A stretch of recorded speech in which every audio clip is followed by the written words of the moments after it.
Válgame el guerrero que la euforia por la Casa del Dragón sigue arriba y Matt Smith debe tener un dolor terrible por cargar con todo el peso de la saga en su espalda. Hola, ¿qué tal amigos? Soy Jack Durán con una crítica sin spoilers del segundo episodio de House of the Dragon, pues como algunos saben, por ser parte de la prensa, he tenido acceso a algunos capítulos y quisiera darles mis impresiones, adelantándoles que quizás las cosas no sean como ustedes esperan. Como siempre, cinturón de seguridad y vamos para allá.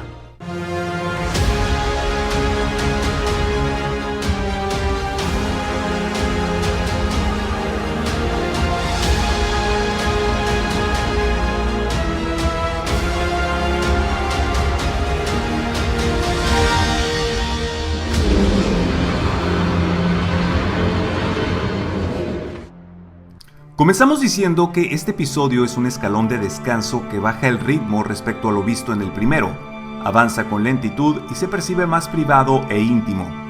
Siendo objetivo, como siempre lo he sido, no fue mi favorito ya que la trama va desarrollándose con largas conversaciones a puerta cerrada y hay que tenerle bastante paciencia, pues esa falta de dinamismo podría llevar a algunos cuestionarse si la serie perdió calidad, pero les aseguro que después de esto las cosas mejoran muchísimo. Es cierto, no tenemos tantos easter eggs, la música tampoco destaca con alguna pieza icónica o memorable, y cuando el argumento gira en torno a solo dos personajes que se van pasando el balón, se siente encapsulado y puede haber una sensación de claustrofobia. No obstante, creo que esto es un mal temporal necesario para sentar los conflictos principales, conocer más las motivaciones de cada extremo, aclarar dudas y darle forma a lo que luego será recompensado con creces.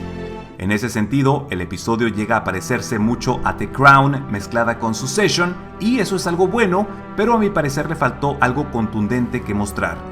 No es necesario que haya acción, dragones, sangre o sexo, sino que un buen drama puede alzar una producción a niveles inimaginables y aquí queda un poco a deber. Viserys se enfrentará a las grandes desventajas de ser rey, teniendo que aceptar compromisos y atender obligaciones relacionadas a su gestión por el bien del reino, pero acarreando las consecuencias que eso conlleva ya que su vida no está determinada por su voluntad, sino por lo que dicta la tradición y el orden de las cosas. La política, las alianzas y las tensiones van tejiéndose en una telaraña que pudiera ser la fórmula perfecta para el caos. Sobre Corlys Velaryon, a él lo llegamos a ver con más carácter y ambición, mostrándose determinado, soberbio e incluso prepotente, lo que nos indica que también tiene poder y no conviene darle la espalda, aunque lo hace porque está frustrado por algunas circunstancias. Rhaenyra, por su parte, lidia con las dudas sobre su nombramiento, pues siente que las cosas no han cambiado mucho, así que exploraremos esta parte varias veces en su interacción con otros personajes. ¿Qué significa ser mujer en este mundo? ¿Cuáles son las modificaciones que necesitan hacerse y cómo ha cambiado la relación con su padre, el rey Viserys, tras la muerte de su madre? Pues ahora el distanciamiento es palpable y eso es algo que necesita resolverse porque el legado de la familia Targaryen es frágil y hay que prestarle su debida importancia. Alicent y Viserys tienen más acercamiento en su relación, pero se siente raro por la diferencia de edades y tampoco tienen muchas cosas en común, por lo que el aire se percibe forzado. No por el guión, sino por la propia Alicent, que parece ya querer entrar en el Juego de Tronos y hay cierta falta de honestidad en su carácter. Algo que me gustó es que aprendemos más de la antigua Valyria y esa exploración del lore le da más riqueza al capítulo con una leve pincelada. Por su parte habrá más diálogos en Valyrio, lo que los fans disfrutaremos enormemente, y Daemon es la pieza que va a llevar a flote nuevamente a este barco, pues tendremos una escena bastante tensa que le añadirá fuego y adrenalina a lo que vemos en pantalla. Daemon puede ser un tipo cool, pero si se le presiona llega a convertirse en alguien bastante amenazante. Detalles que me descolocaron un poco, las pelucas de los Velaryon. Ahora entiendo un poco las críticas hacia este aspecto, pues en algunas escenas lucen falsas, pero como vi un screener creo que mejorarán eso con la iluminación. Tampoco me gustó mucho la actuación de Sonoya Mizuno como Mysaria, a la que cuesta trabajo creerle su acento extranjero y espero me pueda acostumbrar a su interpretación.